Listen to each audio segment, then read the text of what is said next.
The Division is a game that doesn't bring anything new to the table, but is still fun to play with friends.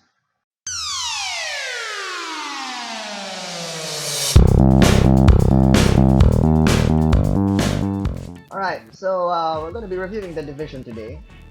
Like in the previous video, we're going to follow the 5 category format. These categories are graphics, sound, story, gameplay, and bang for buck. Each category, a game can score a maximum of 5 points. So in total, a maximum score a game can reach is 25 points. Right, let's get started. So, graphics. The game's graphics is pretty solid, to be honest. It does make you feel like you are in a post-apocalyptic biohazard New York. Uh, the models are realistic enough. They're not super realistic, but it does lend to the feel. It enhances the experience. Now, one other thing that I would like to note that really enhances the experience when playing this game is the weather effects. Whenever there's fog or blizzard or snow, your visibility really does go down, and it lends realism to the game. That's uh that's pretty good. That's always a good thing to have in a game. Um, Now another thing that goes in favor for this game is the fact that the hardware requirements aren't particularly harsh. I mean, my gaming laptop can handle it at an average of 30 FPS, maximum of 40 FPS, but normally averaging at 30 FPS. My laptop is a relatively old laptop. I haven't seen what the game looks like in high uh, high fidelity settings because I'm currently playing on medium. Um, yeah, but the fact that older PCs can still run the game at uh, a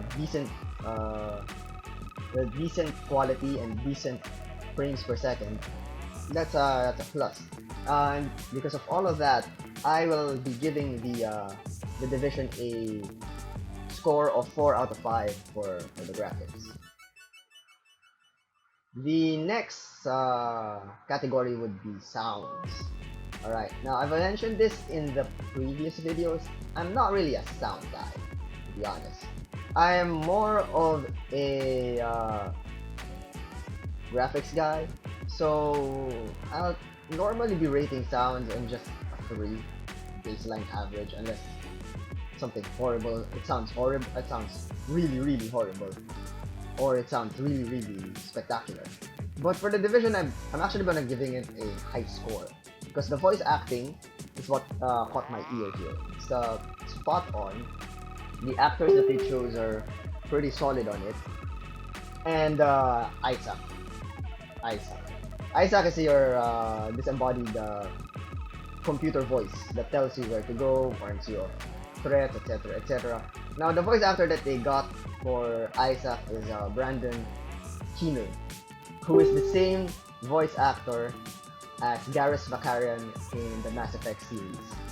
And his voice is just perfect for it. It just fits right there for it. So it was an awesome casting call.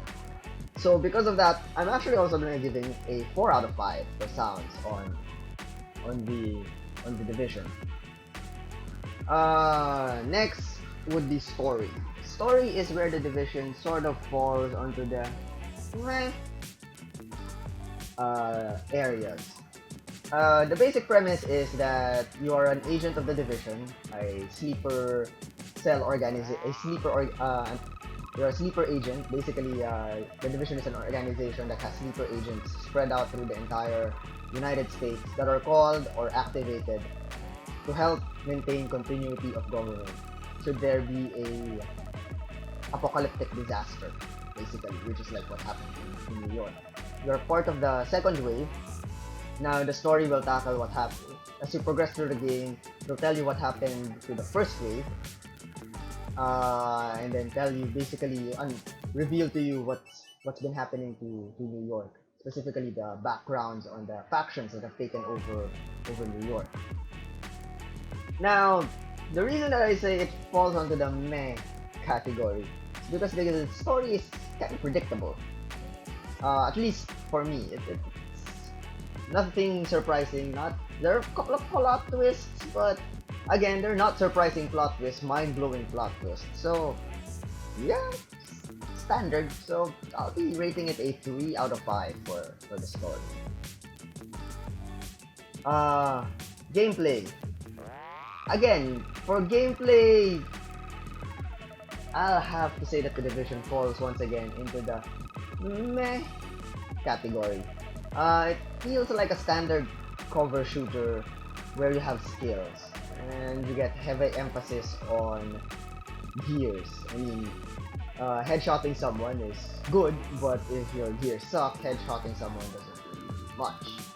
So yeah, it's more emphasis onto the gears, which is probably why a lot of people are comparing this game to Destiny.